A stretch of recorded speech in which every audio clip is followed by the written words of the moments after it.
What's up, guys? Welcome back to my YouTube channel. If you're new here, what's up? Hello, welcome to my channel. My name's Olivia.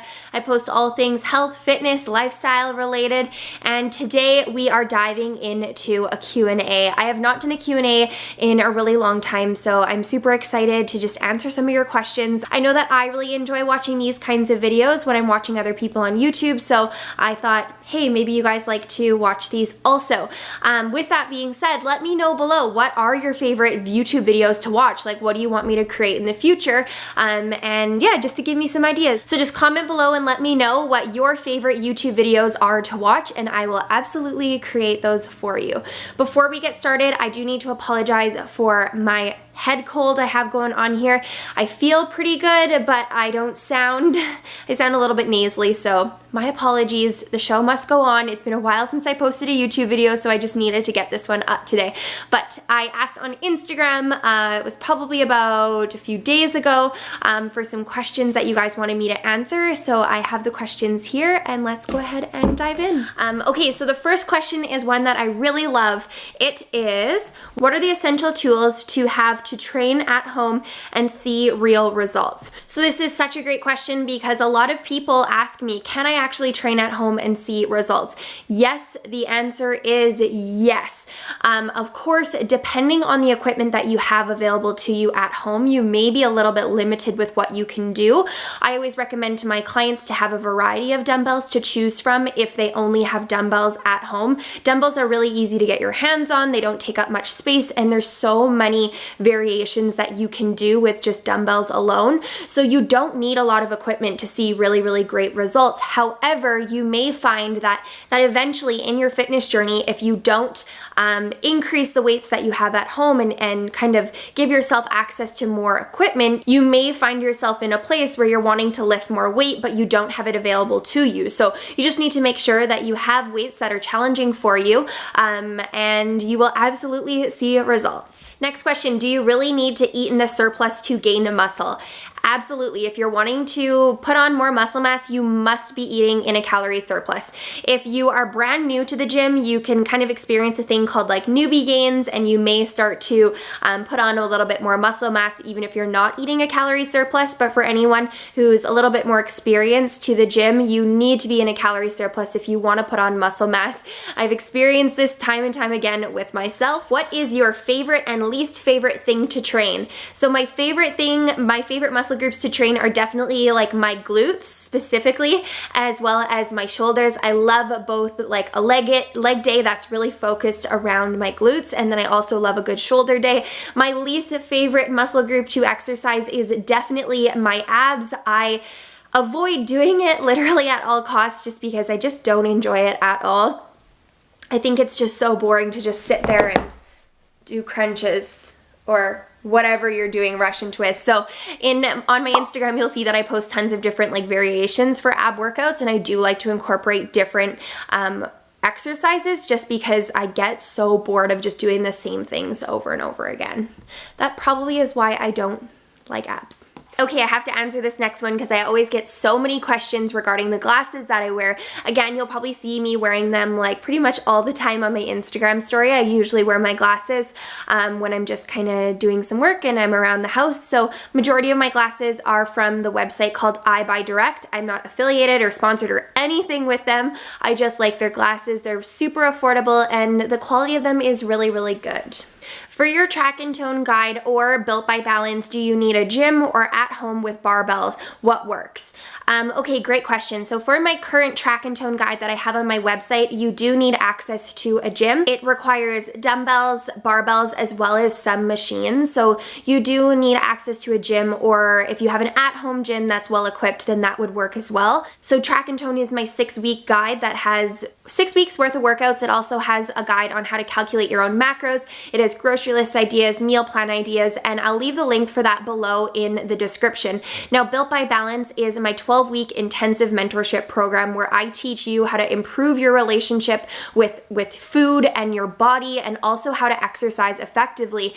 So with Built by Balance, you and I get to work together. So it's much more customized to you to make sure that you have the best experience possible. I want you to have an absolute physical transformation as well as a mental transformation. So with that being said, I absolutely offer gym workouts as well as home workouts, whatever works best for you and your lifestyle, because I truly want it to fit your lifestyle so that you can make it a change that you're able to stick with long term. I'll also leave a link for Built by Balance in the description below if you're looking for more information. And if you have any questions, comment below, send me an email, send me a DM. I'm always here for you.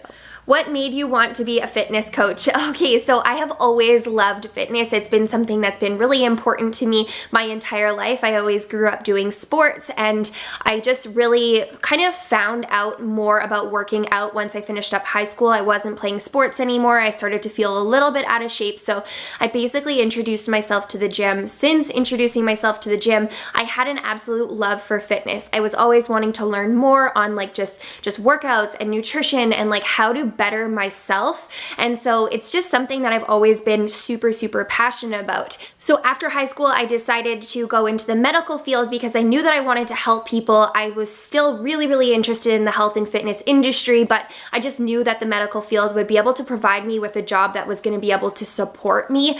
So in that time, that was something that was super, super important. So I decided to go to school to be a lab and x-ray technician. So after completing my schooling, I worked in that field for about 2.5-3 years. And then I was living 3 hours away from home, and I was still dating my boyfriend Chris, who I'm currently dating, and it just long distance was getting really tiring. I was driving the highway like every week, every other week. It was just getting exhausting. So I knew I wanted to move back to Edmonton. So when I moved back to Edmonton, I still loved fitness. It's always been something that's been so important to me. So I decided to just say, what the heck, I'm just gonna do my personal training certification. And if nothing comes out of it, then at least I have more knowledge for myself, because like I always believe that like you can never have too much information on something. So I decided to go ahead and do it anyway. And I was still continuously looking for jobs in Edmonton and not much was coming up. So I just continued to pursue health and fitness, and it's kind of just led to where I am today. I began sharing more on Instagram and social media about like just my experience and just sharing more information about how I can help you. And it's just evolved into like such a wonderful thing, and I'm so grateful all the time for it. But that's my short-ish long story of kind of how I kind of got to where I am today and really what got me into the health and fitness industry. Any tips to feel less sore after a workout? So this is such a great question. After your workout, you want to make sure that you're spending time doing static stretching. So static stretching is when you're doing a still movement of stretching. Dynamic stretching is when you're doing like arm circles or leg swings, and static stretching is literally when you're just holding a position still. So I recommend doing dynamic stretching before you work out to warm up, which can also help with recovery after a workout, because you want to make sure that you're warm so you don't pull any muscles. And then at the end of your workout, you're going to want to spend some time doing static stretching. So I recommend spending at least like 4 to 5 minutes doing static stretching. You can hold each stretch for about 20 to 25 seconds is what I recommend. After your workout is complete, make sure that you get in a protein source. You want to eat a protein source within an hour to an hour and a half of working out. Ideally, you're eating a protein source and a carb source, so you get that protein for the muscle repair as well as the carb source for the fast-acting energy source. The food that you eat after a workout is really going to help repair those muscle tissues, so it's so important that you're eating the right foods, and also it's going to help the most with building that lean muscle mass, which is kind of what we all want, right? So make sure you take the time to ensure that you're fueling your body properly post-workout. And then also, after you're done your static stretching or even later on in the evening, you can foam roll. Foam rolling, especially on leg day, really, really helps me out because I do get quite sore, especially after certain workouts. So foam rolling is also a great option. It can be done after you're done static stretching. You could do it later on in the evening or even the following day is often when I like to do it as well. well. One last thing, make sure you increase your water intake. That's really, really gonna help with muscle soreness. And those are like my biggest tips to really help to make sure that you are not feeling like you can't move the next day, although sometimes it happens. Would you ever move to the US? So I absolutely love the United States. I think there's so many beautiful states that I have been to, and there's still so many places that I want to go. However, it's actually extremely difficult for a Canadian citizen to become American citizen unless you A, marry somebody who's from the States, or you have a company that's wanting to hire you and basically like send you to the States to work there. Being self-employed and my boyfriend being here in Edmonton, it's not something that is very likely at all. I mean, I'll never say never, but it's just highly unlikely. But eventually I do want to get to a place later on in life where I can be a snowbird and head away from Canada for the winter months and enjoy some nice warm weather somewhere in the States and then come home for the summer months. Your favorite exercise to grow the booty. So my number one tip for my number one tip for growing the booty is to do hip thrusts. I've noticed such a big difference since I started incorporating hip thrusts and I started lifting heavier. When I used to do hip thrusts, I really wasn't challenging myself as much as I should have been. So I've found that since challenging myself more, I've seen a little bit more growth in the booty, but just know that it takes time. Like, I've been working on growing my booty for like 3 years and we're still not where we want to be, but just give yourself patience and keep working at it and you will see the booty gains. How do you know if you're lifting the right amount of weight or if you should be lifting lighter or heavier? Such a great question. So basically, let's say you are planning on doing 3 sets of 10 reps. If you are finishing up like your first round of 10 reps and you feel like that was way too easy, you should probably increase the amount of weight that you're lifting. With that being said, you have to make sure that you're maintaining proper form and that you're getting the full range of motion. So if you increase the weights that you're lifting and you're not able to complete the set with proper form or proper range of motion, then you can jump down in the weights that you're lifting, like go down to the lighter weight.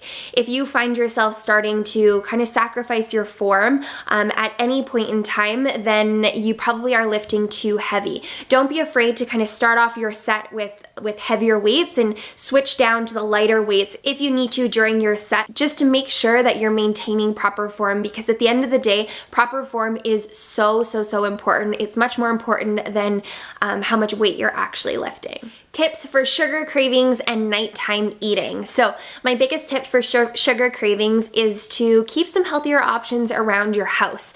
And whether that's like fruit or if it's just a healthier alternative to the foods that you typically crave, it's a really great option to go for something that's just a healthier alternative than always just going and grabbing the sweets that you crave. What's your favorite cheat meal? So I don't actually do cheat meals. I just kind of enjoy myself when I want to. So my favorite like meal that isn't like something that's super macro friendly would probably, it's not even a meal. It's literally just ice cream. Like, I love ice cream. So yeah, it's definitely ice cream. What are your favorite brands of sneakers to work out in? So when I am doing a lower body day, I like to work out in Converse, and that's just because they have a flat sole, so it allows me to just maintain my balance. If there's too much foam when you're doing like a heavy leg day, it can cause your knees to concave in, which is what we want to avoid, especially when doing things like squats. So I just like to have a flat base. So my go-to is Converse on leg day, and for upper body days, I really like Adidas. I find that Adidas are really like nice and soft and cushiony.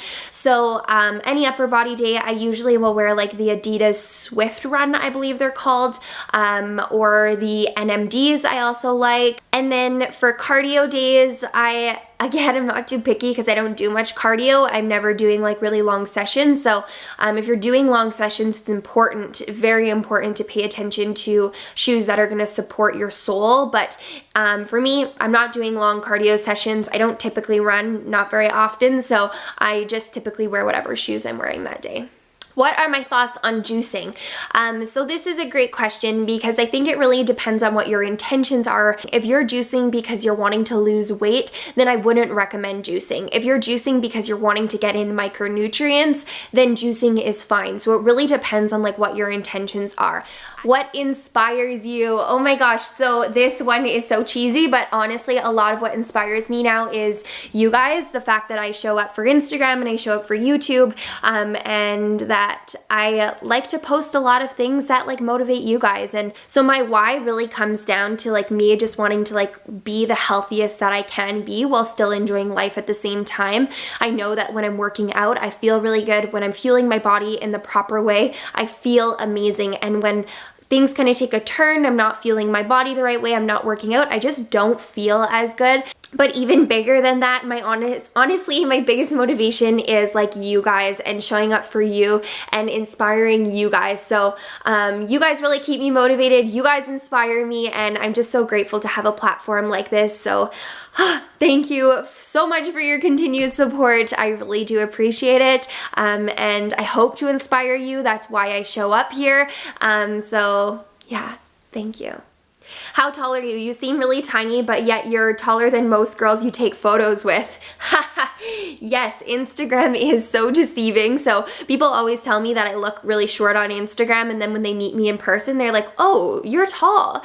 So I'm 5'8". A lot of my friends are shorter than me. I don't really have many friends that are taller than me, so I always look tall when I'm next to other people. But when I'm showing up on Instagram and just taking pictures of myself, of course, it's hard to see how tall I am, but I am 5'8". How do you stay body positive? Ooh, love this. So staying body positive is something that you really just have to be super conscious about. And I want you to know that like I am not perfect by any means with this. I'm always working on like my thoughts and how I feel about myself and how I feel when I look in the mirror. And it's not something that just kind of like switches. It's something that you really have to continuously work towards. So I'm always working on like my thoughts and how I feel when I look in the mirror. If those thoughts are negative, I'm always focusing on shifting them into something that's more positive. And I find that the more often I do this, the more positive my thoughts become. And rather than focusing on the things that really bother me about my body or what I don't like about my body, I focus on like what's going well and like the changes that I do see that are positive and what I really do love about my body.